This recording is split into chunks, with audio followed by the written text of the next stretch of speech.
Hey YouTube, Abyss Dweller Goats here. Well, that was a ban list and a half, wasn't it? Now, it was one of the best ban lists we've ever seen in Yu-Gi-Oh! But there were three changes in particular that I absolutely loved. One, we put Dimension Shifter to 1. Finally, we haven't worried about that cancer of a card anymore.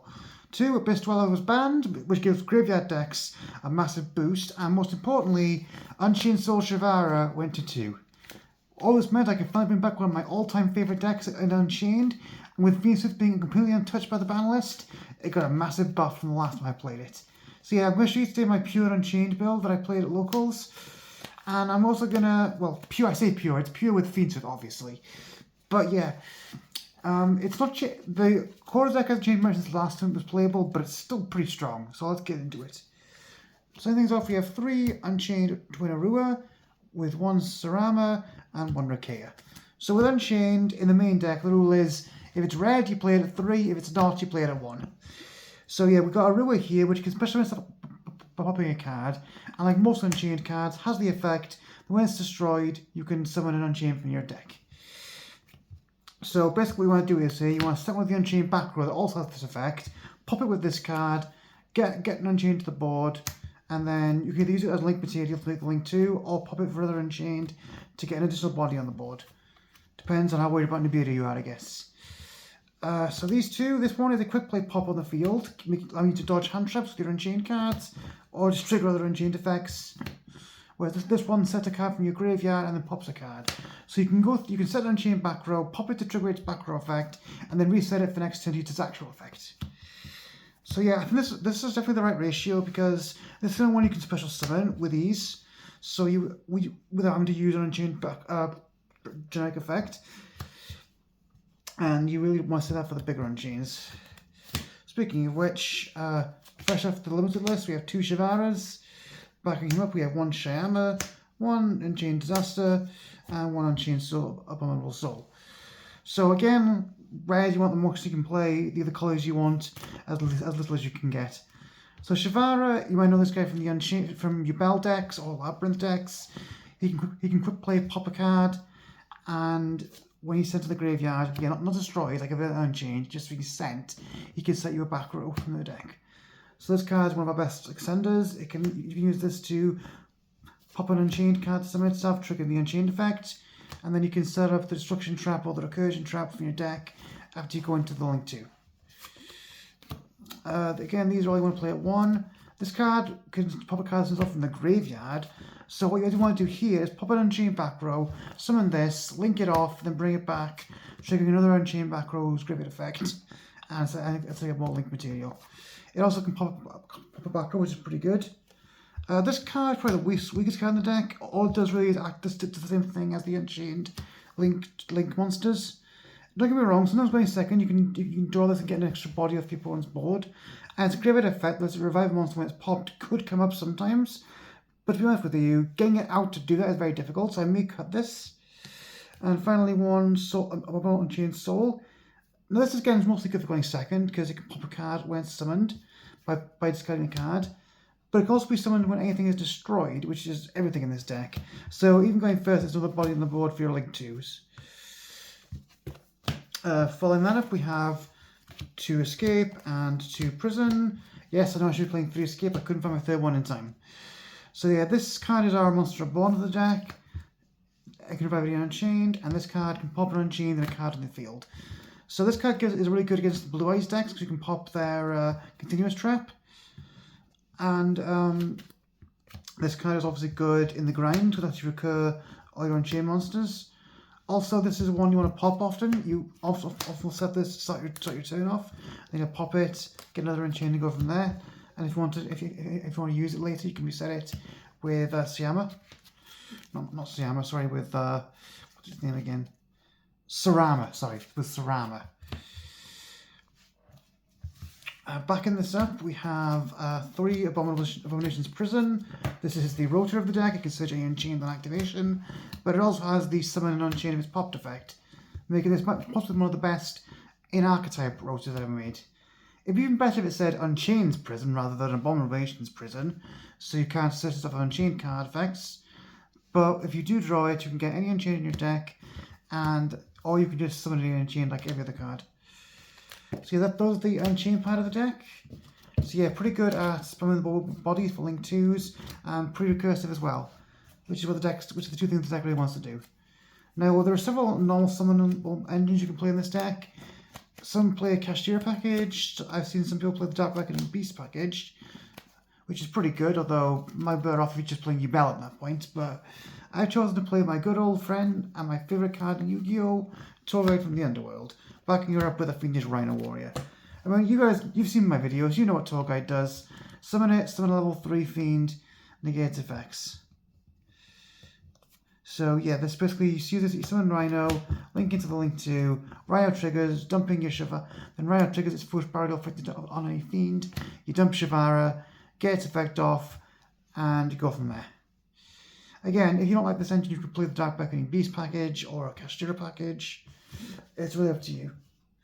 Now that's all not new, because this is how you played Unchained back in the day. But now it's much more powerful, even though it's only got one Shivara, got 2 Shivara, because you can also play this. Yes, I know, everyone's sick of this engine, but it's Fiendsmith. I mean, engravers are level 6, so it works well with the dogs to make your rank 6s.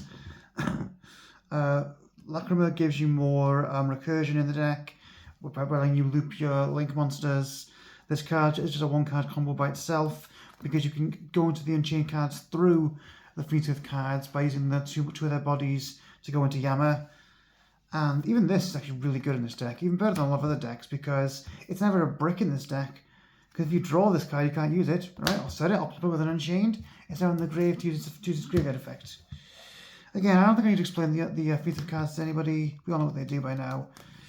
And also, if you want to play this engine, wait till these go down in price a bit again, because this is now cheap as chips. And finally, we have my hand traps and one extra piece of consistency boosting. So I chose to play Ash, Nib, and Vuolos for my hand traps. I think these are the 3 best ones I can be playing right now. Ash is a good catch-all against Rogo strategies. Nibiru can stop the 2 best decks quite easily. And of course, this card just draws you a bunch of cards going second, which means you're more likely to draw your 2 bolt-breaking Unchains from the main deck to go along with the Soul from the extra deck. And of course, 1 Prosperity, because I don't need, because I can give it a 3 or 6 cards from my extra deck fairly easy and still play very well. Moving on to the extra deck.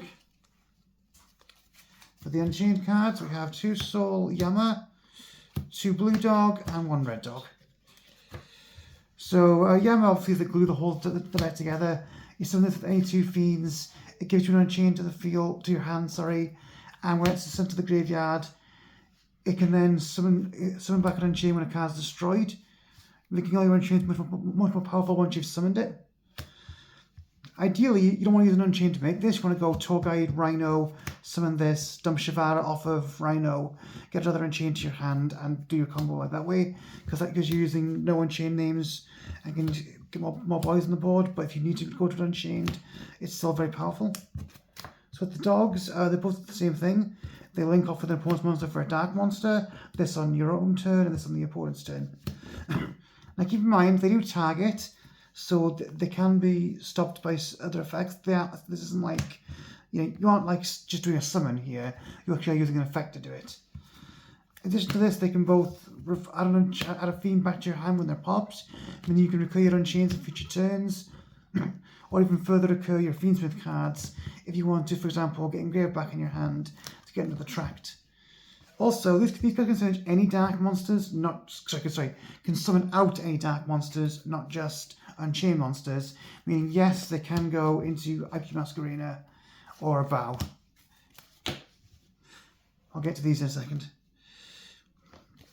Next, of course, the Fiendsmith package, 2 Coffin, 1 Moon in case we only have Unchained in hand, 1 Necroquip to go into DD to King Caesar, 1 Desiree, and 1 Sequence. Now the one change I would make here is I'd possibly cut something else to play a second Desiree, because this deck can more easily set up your In Paradise in the graveyard. But otherwise, these are as good as they usually are. This in particular is really powerful because you sometimes don't need to make this to go into it, or you can make this with your Fiendsmith Engraver and an Unchained level 6, and then you can make this if you raise the Engraver's graveyard effect. So now you've got 2 negates and a card draw. And finally, then we got the generic cards like Which Little Knight and a Bow. These two you can make off the Unchained Souls, and they're both pretty good removal. Without Griffin, this isn't as strong as it used to be, but it's still really powerful. We have 1 Chaos Angel, which to be fair, I think might be why I would cut for a second Desiree, because it's not as easy to make as it would be in other decks, because you really need the feature cards to do it. But it's still great removal that Raziel finds hard to beat. And of course, the Typhon.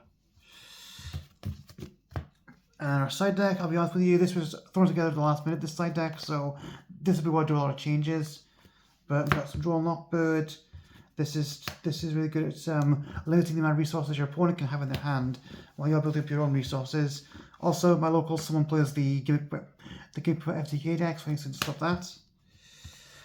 For back row decks, we got the Storms and the Dusters. That's pretty self-explanatory, sorry. With the new ban list, I think Malice might be one of the best decks. So I'm still playing the Lanciers. I'm still playing the Strikes to go first. And because of the Unchained Soul semi-limiting, I thought I might see more Yubels at local, so I put the Sphere modes in, because this might be the best counter to that deck. Didn't see any, unfortunately, but this card's still really good against decks that want to put out a lot of monsters. So that was the Unchained Fiendsmith deck. I was very happy with the main deck. The extra deck, I think I would like to add, like I said, like a Desiree, possibly an Aerial Eater. And the side deck, I might change the Sphere modes for dimensional barriers, because some people will know because they're still playing Raziel. There's still a Mermail player, so I can swap his XCs from that. But I think the Lanciers, the back row hate, and the Drolls are really good still.